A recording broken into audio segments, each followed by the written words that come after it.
Ama, ng Espiritu Santo. Yahweh aming Diyos, pinakamakapangyarihan sa lahat, sa pangalan ng Panginoong Kristo na Nazaret. Sa oras pong ito, kami po pusong dumudulog at nagpapakumbaba. Loobin mo po na samahan ang iyong abang lingkod sa pagpapahayag ng iyong mensahe sa bawat isa sa amin.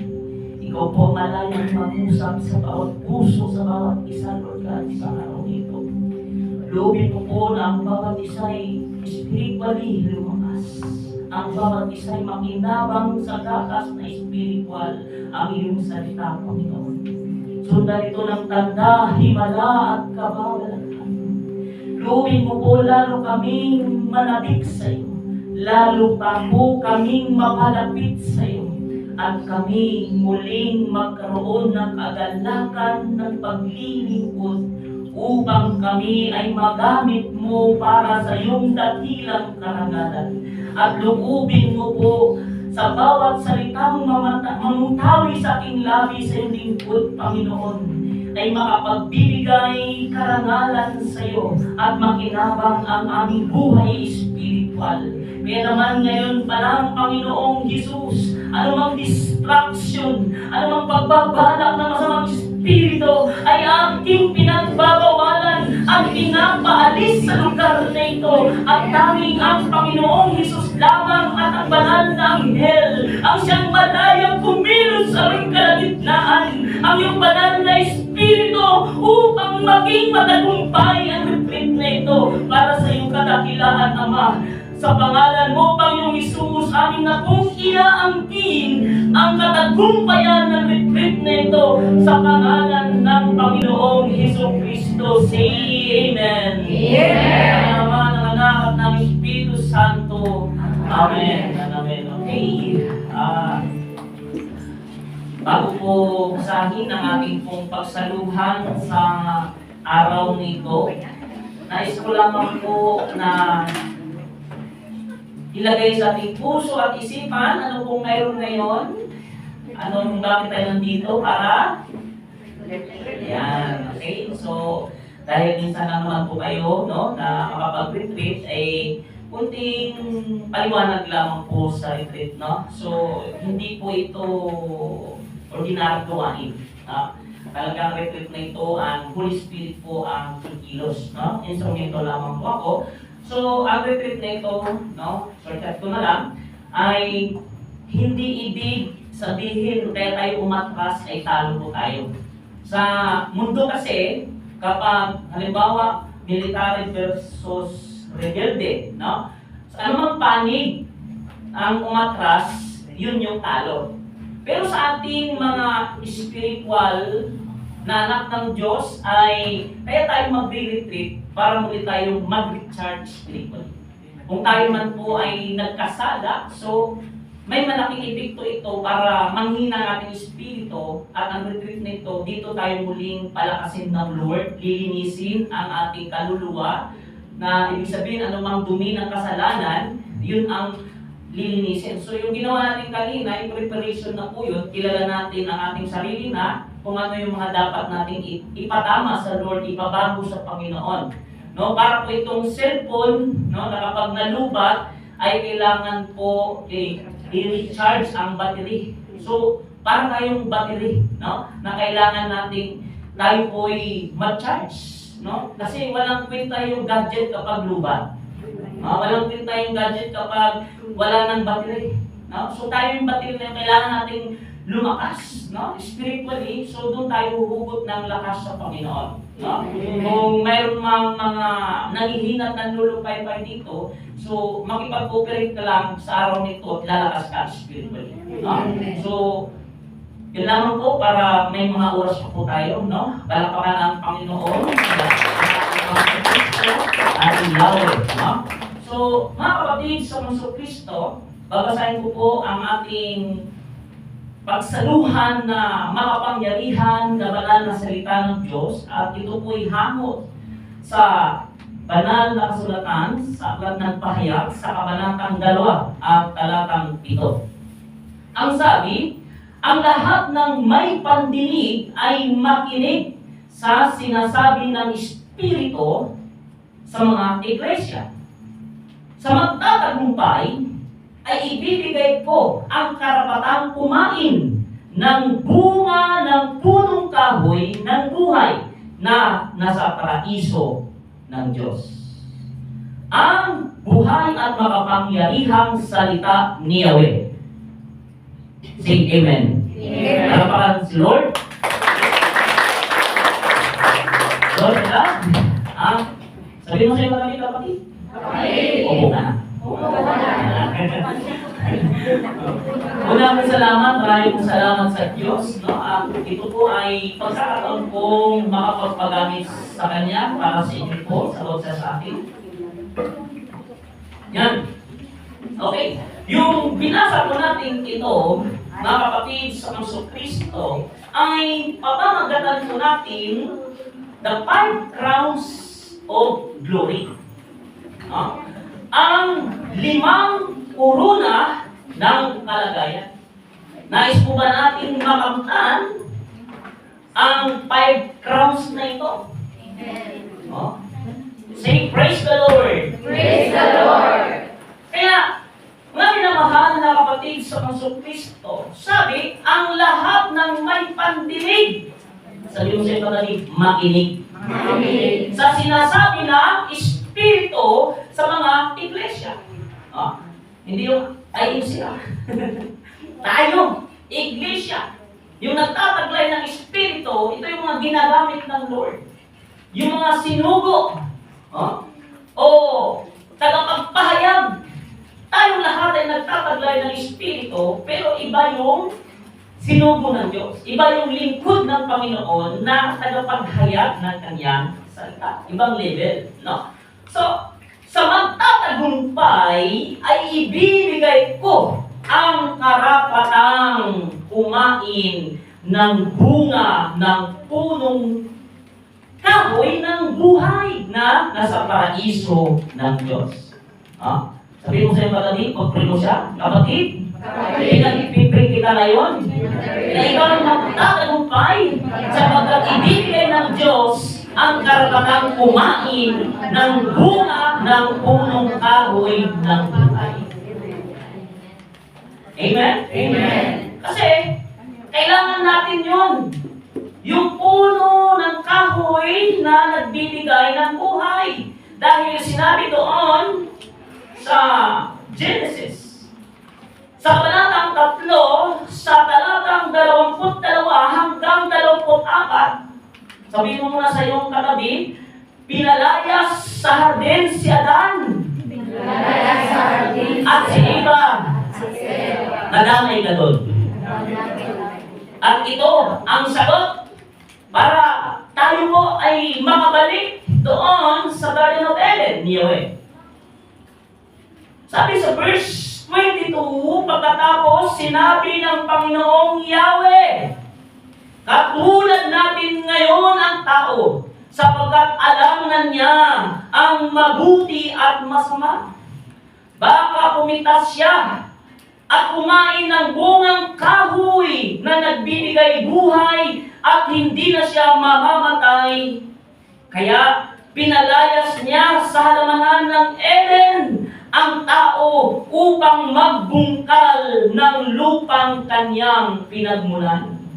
Pinalayas nga siya ng Diyos sa dakong silangan ng halamanan ng Eden ay naglagay ang Diyos ng bantay na kerubin. Naglagay rin siya ng espadang nagniningas na umiikot sa lahat ng panig upang hindi malapitan ninuman ang punong kahoy ng buhay.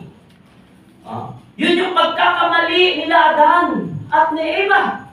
Dahil ang kanilang nakain ay bunga na nagbibigay kaunawaan, nagbibigay talino, nagbibigay ng kamatayang pisikal at espiritual.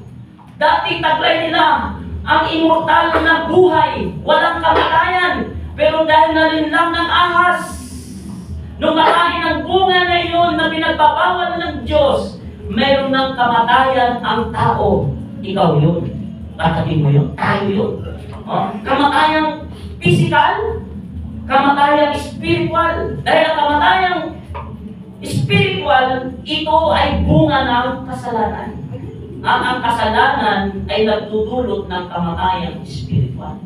So kailangan nating kumain ng bungang iyon na hindi nakain nila Adan at ni Eva doon sa Garden of Eden, sa halaman ni Yahweh. At kailangan natin makapasok doon. At tayo makakapasok doon para kumain ng bunga na iyon kung hindi natin taglay ang crown of glory na ito. Kung hindi natin taglay si Kristo sa ating buhay, kung hindi natin siya natanggap, dahil siya ang magdadala sa atin doon. Siya ang magtatawid sa atin doon. Siya ang susundo sa atin. Padalhin tayo doon sa Garden of Eden. Dahil kung tayo lang bilang isang tao, di natin may bantay na tirubin doon. Mga anghel ng Diyos. Di tayo makakalsot doon kung sa gwardiya, kung sa pulis, kung sa military, sa mga PhD or mga nagbabantay. Dito di tayo makakalusot. Di natin makikita yon hanggat si Kristo po ay hindi natin totaling tinanggap sa ating buhay na ang five crowns of glory nito ay wala sa atin. So mga minamahal na kapatid, bilang mga believers, hindi lamang tayo pinangakuan ng kaligtasan, kundi pati na rin ng mga gantimpala para sa ating mga tapat na naglilingkod sa Diyos. Ang Biblia ay nagsasalita ng 5 kuruna na maaring makamit ng mga Kristiyano. Ang bawat isa ay kumakatawan sa iba't ibang aspeto ng ating spiritual na paglalakbay. Tingnan natin ang 5 kuruna na ito at ang kahulugan nila para sa atin. Gusto niyo na po bang malaman? Excited na po ba? Say, praise the Lord! Praise the Lord! Number 1, the imperishable crown. Kuruna ng di napapawi.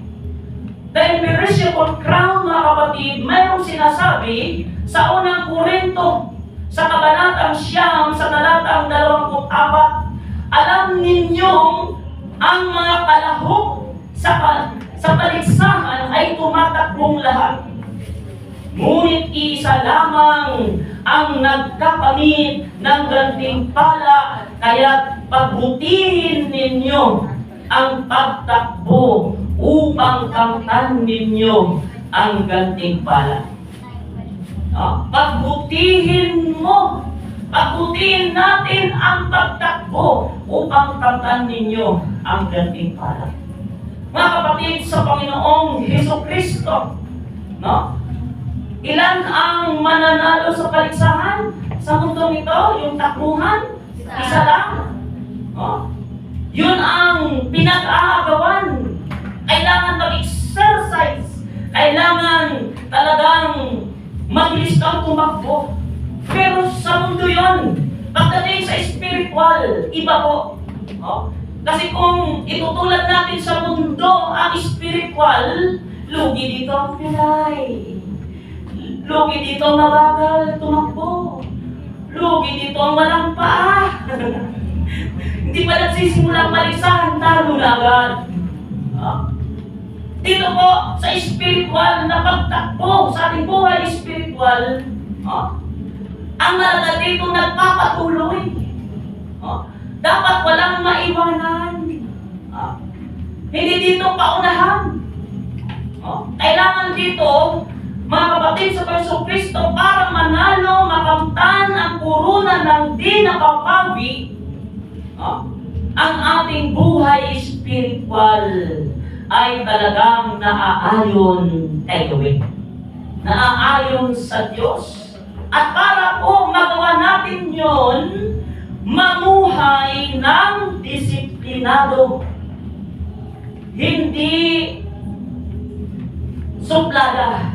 suplado. At dapat maging tapat na Diyos, na tapat sa Diyos, hindi nakikitapat. Dapat talagang tayo po ay maging totoo sa Panginoon. Seryosuhin natin. Dahil hindi pwedeng maiwan tayo sa ating buhay espiritual na pagtakbo para makamtan, no, ang crown na di napapawi.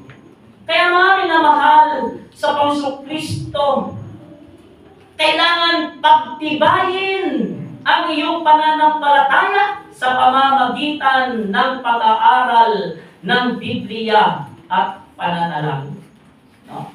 So kapag tayo ay nagbabasa ng buhay na salita ng Diyos, kailangan natin ipag-pray. Baka puro lang tayo basa lang ng basa, hindi natin iniisip. No? Halimbawa, mayroong isang nagsabi na, magbabasa ako ngayon ng salita ng Diyos. Huhulaan ko at kung ano yung mabuksan kong verse, yun ang aking isa sa buhay. Yun ang aking panghahawakan. Ay paano kung ang nabuklat mo, ang nabasa mo, si Judas nagbigti? Yari ka na yun, kailangan magbigti. Hindi gano'n, hindi pa tsamba. Kailangan mo basahin, hingin ang guidance ng Holy Spirit. Kasi mayroong literal na spiritual na salita ng Diyos. Kaya, mga minamahal, sabi pa para kamtan natin, ang kuruna ng di napapawi, gawin ang kalooban ng Diyos sa lahat ng bagay. No? Hindi yung walang kabagay-bagay ang ginagawa natin. Yung walang kakwinta-kwintang bagay ang ginagawa natin. Dapat katulad ng Panginoong Hesus, sabi nga niya, ang kalooban ng aking Ama ang siya kong pagkain. Kasi mayroong part doon sa mga nakarang Ebanghelyo, tinanong siya ng kanyang malagad at sinabi ng kanyang malagad, Rabbi, kumain na po kayo. Ang sabi ng Panginoong Hesus, may pagkain ako, hindi nyo alam. Yung mga sarapan ko, may namuya pa. Pero, ang pagkain ngayon ng Panginoong Hesus na sinasabi ay hindi literal na pagkain, kundi spiritual. Yung ganapin at sundin ang kalooban ng Diyos. Yung makapagligtas ng kaluluwa. Yun ang kanyang pagkain. Dahil ang misyon niya dito hindi para kumain. No? Ang misyon niya para magligtas ng kaluluwa. At yun ang kanyang kalooban. Yun ang kanyang gustong gawin. Doon tayo umalain. Doon tayo kumanig sa pagkain na iyon na tayo po ay dapat spiritually ay nagiging instrumento ng mga taong nangangailangan ng kaligtasan ng kanilang kaluluwa. Say, praise the Lord. Praise the Lord. Amen? Amen. At pangalawa, mga kapatid sa Panginoong Kristo, sa the 5 crowns of glory, the crown of rejoicing, kuruna ng kagalakan. Sabi po sa unang Tesalonica, sa kabanatang 2, sa talatang 11, hindi ba't kayo ang aming pag-asa, kaligayahan, at ang kurunang maipagmamalaki namin sa harap ng Panginoong Hesus pagparito niya. Sabi niyo, wow. Thank you, Lord.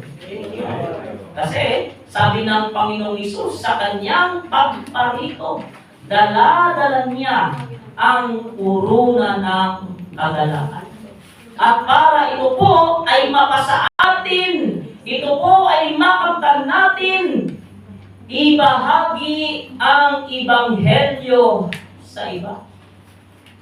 May narinig po akong vlogger at napanood.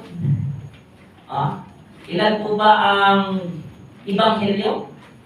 4. Ano yun? Mateo, Marcos, Lucas, at Juan. Ano yung 5? Sabi mo sa'yo pagkabit, ikaw yung pang-5. Tayo ang panglimang ebanghelyo, kaya nga sabi, walk the talk. Tayo ang buhay na salita ng Diyos. Tayo ang maghahatid ng ebanghelyo sa mga tao o salita ng Diyos na hindi pa nakakaalam. Tayo po ang salita ng Diyos na buhay. Kaya nga, tayo yung mga buhay na saksi ni Kristo. Tayo ang mga magpatotoo. Tayo po ang magpapakilala sa kanila. Sa mga taong nangailangan ng kaligtasan ng salita ng Diyos na walang iba si Kristo Jesus. Dahil ang salita ng Diyos walang iba si Jesus. At di lamang po yun, ang gagawin pa po natin para yung crown na ito ng kagalakan, tulungan ang mga taong hindi pa nakakakilala kay Kristo. Kanina, nakilala natin natin sarili. Pamagitan ng iba na di natin alam na sa sarili natin ay okay lang, yung iba pala hindi pala okay sa atin. So, para maging epektibo yun, yung mga sinabi sa atin na mga bad character, ipaalis natin kay Lord, ipabago natin sa Panginoon, at kapag tayo po ay nagdala ng ebanghelyo na salita ng Diyos, ramdam nila, makikilala nila si Kristo sa pamamagitan nating alulod ng salita ng Panginoon. Amen? Amen.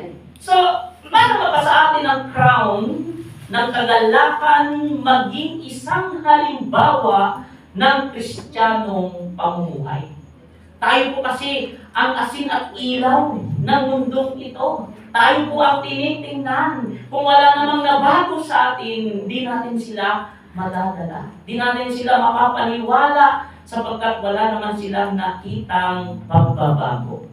So, itong the crown of rejoicing, mga kapatid, kailangan natin ito sa paglilingkod. Yung kagalakan na ito, sabi nga ng Panginoon, sa pagbabalik ko pa kaya, ay meron pa akong maabutan na nanalig sa akin. Yan lamang yung nasasabi ng praise the Lord. Amen? Napainit siya. Kasi, ang hirap kaya mag-serve sa Lord nang walang kagalakan. Kapag tayo po'y nagagalak sa ating ginagawang paglilingkod, sa ating pagsunod, ma-enjoy natin eh. Di tayo mabibigatan sa ating ginagawa. Kahit mahirap ang gagawin, ramdam natin may gagalakang kakaiba. Hindi ko kayang ibigay ng mundo. Hindi ko kayang bilhin ng anumang halaga ng pera sa lapik, kwarta, datong. Libre itong binibigay sa ang puso ay handang magpagamit sa Panginoong Hesus Kristo. Ang sarap na may kagalakan galing sa Panginoon. Bakit? Dahil may problema, kahit may pagsubok, mayroong kaguluhan sa iba't ibang panig ng mundo, hindi tayo apektado. Kasi ang kagalakan natin, ito'y nanggagaling mismo sa Panginoong Hesus Kristo. Amen. At di lamang po yun, pangatlo, mga kapatid, sa Hesus Kristo, sa 5 crowns of glory, the crown of life. Puruna ng buhay. Sabi po sa James, ano sa Tagalog ng James? Santiago. Kabanata 1.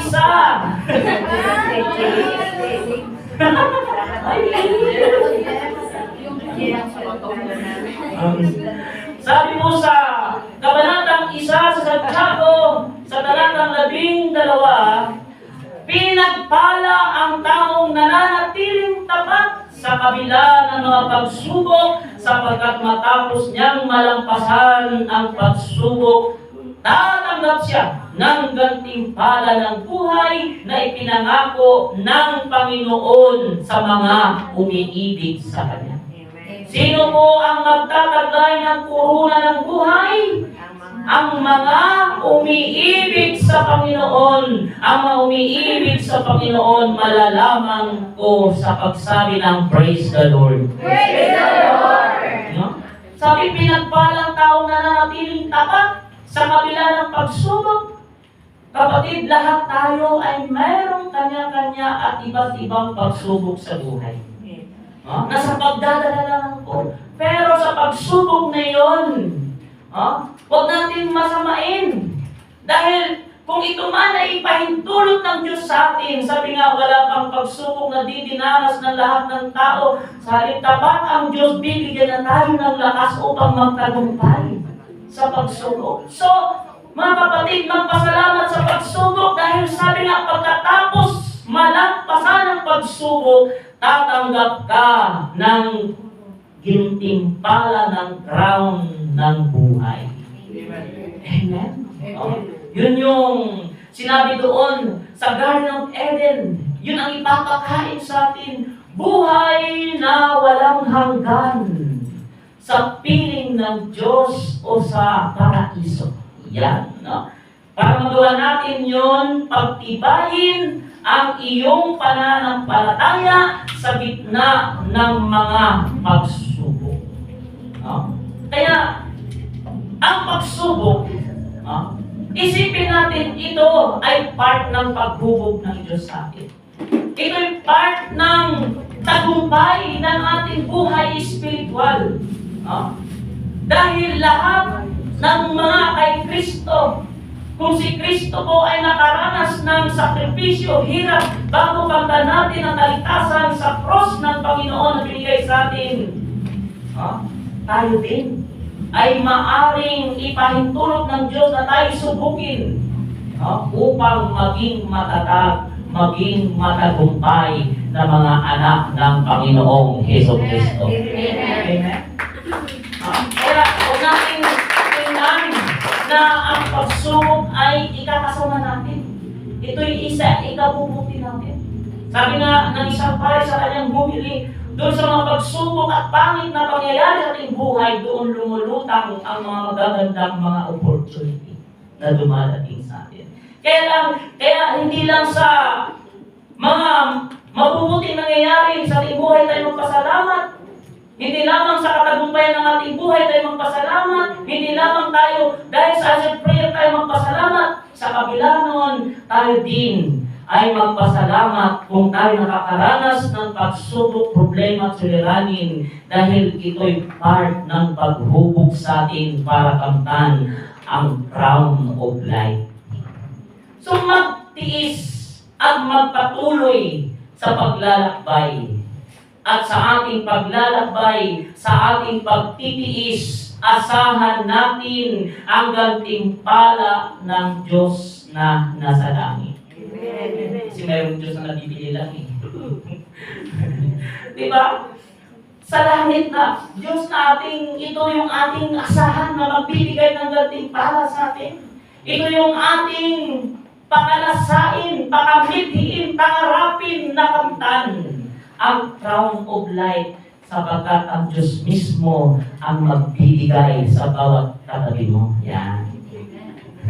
Pangilan na po? Okay, mag-use na lang ito kasi kunti na lang yung oras. So, the 5 crowns of life, mga kapatid sa Panginoon Kristo, the 5 crowns of glory number 4, the crown of glory. Kuruna ng kalwalhatian. Sabi po sa unang Pedro, sa kabanatang 5, sa talatang 4, at pagparito ng pinunong pastol ay tatanggap kayo ng maluwalhating kurunang di kukupas kailanman. Yung mga nilimiti ng mga celebrity ng mga crowd, nawawala, natutunaw, kumukupas. Pero ito, sabi, kurunang di kukupas kailanman. Sapagkat ito'y kuruna ng kalwalhatian. So, paano ito mapasatin? Mag-isang leader na tagapagturo sa simbahan o sa komunidad. Tayong lahat ay inaasahan ng Panginoon na maging isang pinuno o tagapagturo ng mabubuting kalooban ng Diyos ng mga karakter. Katulad ng mga sinabi sa atin kanina, Kung ang sinabi nila ay mga mabubuting nakikita nilang katangian natin, lalo pa natin yung pagandahin. Lalo pa natin yung pagbutihin at ipagpatuloy upang makatulong tayo sa isang community. No? Nasa pamamagitan ng isang community, ito'y hahawa, no? Sa mga hindi kilala ang Diyos. No? Dahil makakapekto ito sa mga taong gumagawa ng substandard. Yan.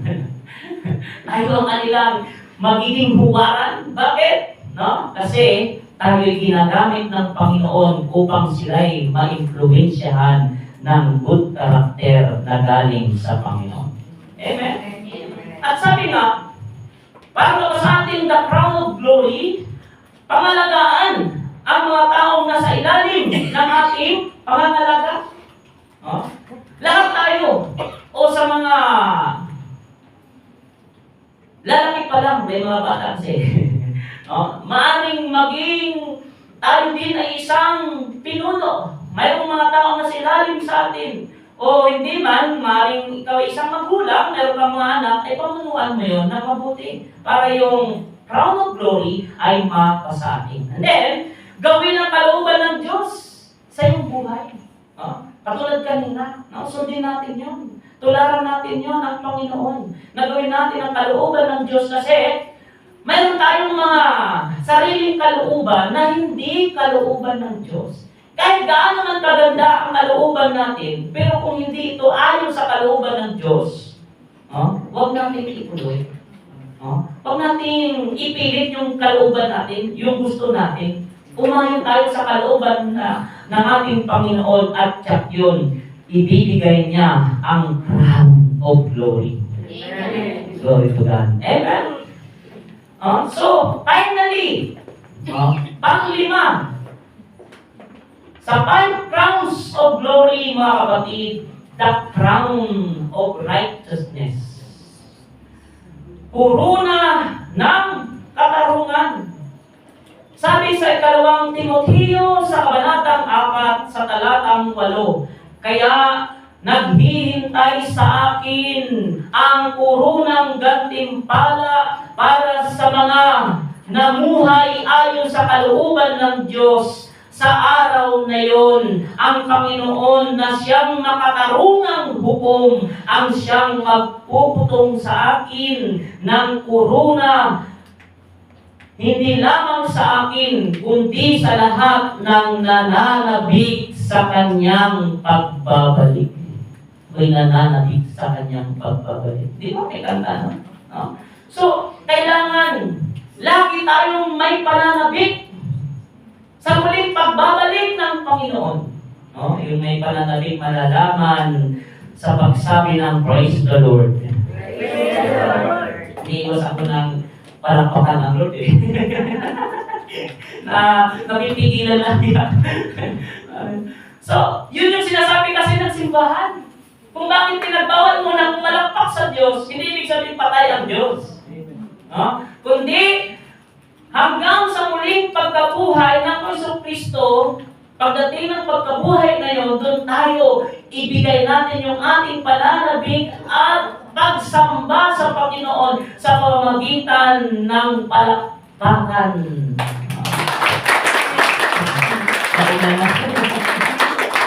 Sabi mo na hindi mapigilan Pinipigilan nating manabik no? Kasi minsan, sabi nga, para manabik sa'yo, no? Kailangan mo rin mawala para hanapin ka rin. Kung hindi ka hanapin, hindi yun nanabik sa'yo. Ibig sabihin, walang halaga sa'yo. No? Kaya, kailangan natin manabik sa Panginoon. Naniniwala ba talaga tayo? Kumpinsido ba talaga tayo? Si Kristo'y babalikan niya tayo. Amen. Sa wakas ng panahon, at ang panahon na yun na wakas, ito na po yung panahon natin ngayon. Hindi pa sinabi kung anong day, anong araw pang ganyan sinabi. Kasi gusto ng Lord, na maging handa tayo, katulad nito, pag-re-reflect natin, ay paghahanda. Kung tayo sa buong taon bago dumating ang araw nito, hinang-hina tayo, lubat na lubat tayo. No? Tayo, dami nating stress, dami nating problema, dami nating pagsubok. Ito na yung araw upang manubalik ang ating pananabik sa paghihintay sa Panginoon. Amen. So maghintay ng pagdating ni Kristo. Sa pamagitan ng mamuhay ng matuwid at tapat sa Diyos. At mga kapatid, gawin ang kalooban ng Diyos sa lahat ng bagay ang pagkain tuparin ang kalooban ng Ama. So, no? Pero yun ang talagang kailangan. No? Kalooban ng Ama ang tuparin natin, ang ginagawa ni Kristo, yun yung ating din gawing pagkain. Kumbaga, pinapaalala sa atin, kung tayo po ay kailangan kumain para mabuhay, spiritually, kailangan natin din at gawin, tuparin ang kalooban ng Diyos. Spiritually, mabubuhay tayo. Spiritually, makakamtan natin ang corona na nais ibigay ng Diyos sa atin. Kaya tandaan natin ang mga karuna na ito. No? Dahil yan ang kailangan ng lahat ng mga Kristiyano. Lahat tayo, mga kapatid sa Panginoong Hesus. Recap tayo. Ano yung una sa 5 crowns of glory? Yan, corona ng di napapawi. Number 2, corona ng kagalakan. Number 3, corona ng buhay. Pang-4, corona ng kalwalhatian. Pang-5, corona ng katarungan. Kaya makakaroon lamang na purihin ang ating dakilang Yahweh, ang ating Panginoong Jesus sa ating buhay sa bawat araw, mga kapatid. At yung mga oras at minutong nilipas, ilan natin ito sa ating pagsamba. Kauhawan natin ang pagsamba sa Panginoon. Dahil sa ating pagsamba, sa ating papuri sa Kanya, doon niya tayo recharge, doon niya tayo palakasin, doon niya tayo muling mananapit sa Kanya. Lagi mananapit, tumatayo na yan. Praise the Lord. Alis distraction, sa pagpupuri natin sa Panginoon, dapat nakapigil ang kapatid. At i-imagine natin, ilalagay natin sa ating balik na tao na ang Panginoon ang ating pinupurit sinasamba. Kapatid, kung nais natin lumaya sa araw nito, kung gusto natin makinabang spiritually, ibaba natin ang ating sariling kalooban sa kalooban ng Panginoon. Kung gusto natin madama ang Panginoon sa buhay natin, i-recharge tayo, malakasin tayo, pakipag-cooperate tayo sa Holy Spirit. Maaaring makakadama kayo ng kakaibang pakiramdam, maaaring manlamig kayo, huwag kayong mag-alala. Yan ay manifestation of Holy Spirit. O maaaring kabaliktaran, maaaring mainit na bahagi sa inyong katawan. Kung gusto mong umiyak ka, huwag mong pigilan, huwag mong pakiramdaman ang iyong katabi. Dahil iyak yan na kung saan mayroong ginagawa ang Diyos sa puso mo na binababa niya ang iyong kaloobang mataas. At kapag mababa na tayo naman ang itataas ng Panginoon. Uraga siya na tayo. Tandaan natin, mahal tayo ng Diyos. Ibig niya tayong lahat makamtan ng crown of glory na ito. Kaya sa buhay pa lang yun na ito. Habang tayo sa mundong ito, ito'y practice upang ang Diyos ay laging maparangalan sa ating buhay. Mahal ka ng Panginoon.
Ilagay ang iyong kamay sa tapat ng iyong puso. Ilagay ang iyong kamay sa tapat ng iyong puso. To feel the presence of the Lord. Ito yung pagkakataon niyo na maglambing sa Panginoon. Ito yung pagkakataon niyo na lumapit sa Diyos. Ito yung pagkakataon mo upang ang Panginoon ay kumilos sa iyo. Ito yung pagkakataon mo upang ang Panginoon ay gumawa ng mabubuting bagay sa iyo. Huwag mong palagpasin ang araw nito. Seryosohin mo ito. Ito'y para sa mabubuti mo. Magkakaroon ka ng personal encounter ngayon sa Panginoon. May pagpapasalamat mo habang ikaw ay nabubuhay.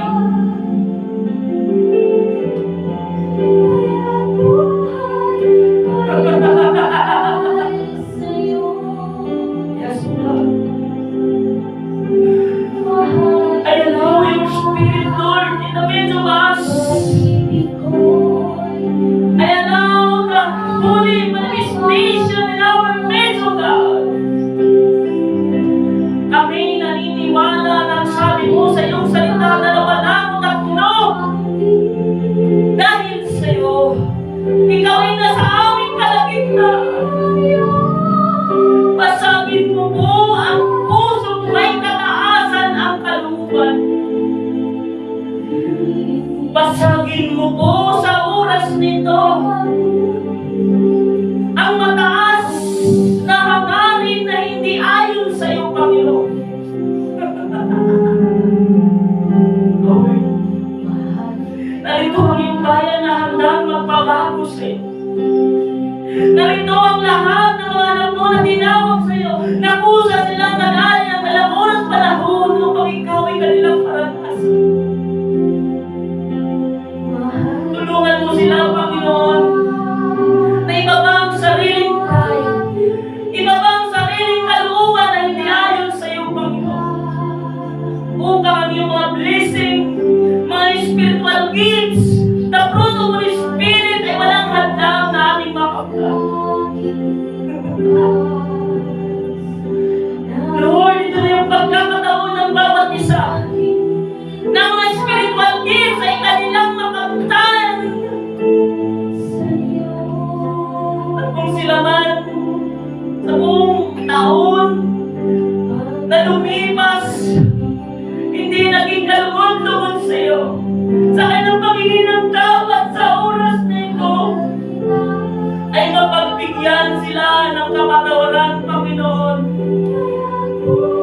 Sapagkat sabi mo, ang sino ang nananalig at nananampalataya sa anak ng tao na si Kristo ay pinagkalooban mo ng complete package ng kapatawaran, ng kaligtasan, ng crown of life.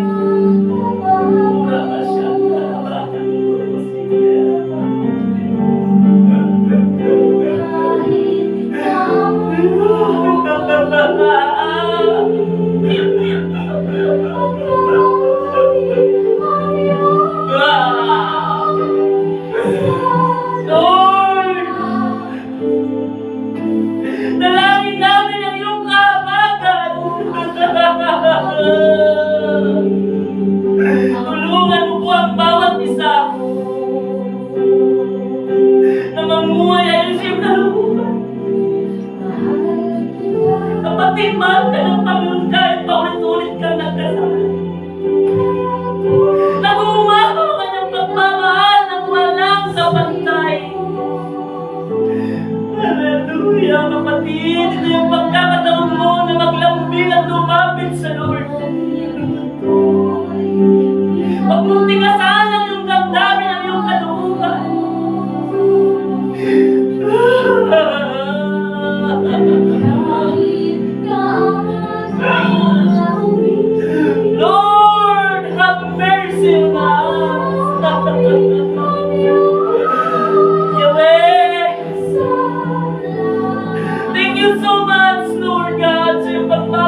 Trust Him, Lord.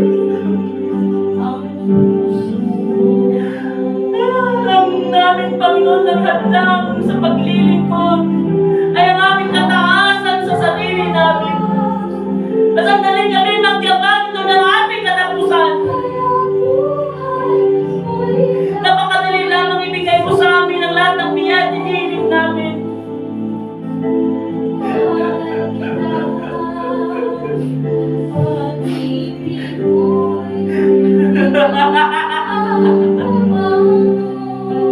Kapatid, wag kang pumayag na masamang espiritu ay nakapenetrate sa buhay mo. Dahil sa kataasan ng kalooban mo, yan ang magiging sumpa ng buhay mo kapag hindi ka magpakumbaba ngayon sa Panginoon. Yan ang lulubog sa iyo, kapatid. Pero sa sandaling ikaw magpakababa ngayon sa Panginoon, yan ang tagumpay mo. Yung pagiging mong nagtawad at handa magpabago sa Lord, ito ang araw ng tagumpay mo. Yan ang masyanda, ramabasira ang Lord.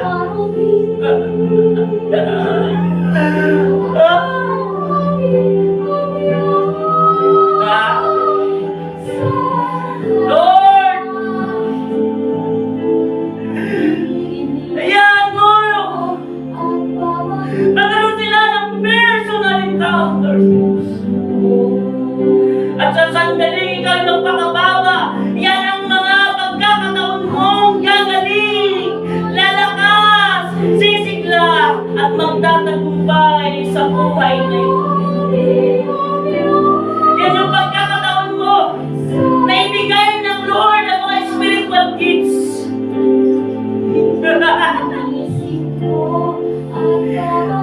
Yes, I allow your spirit, Lord, to move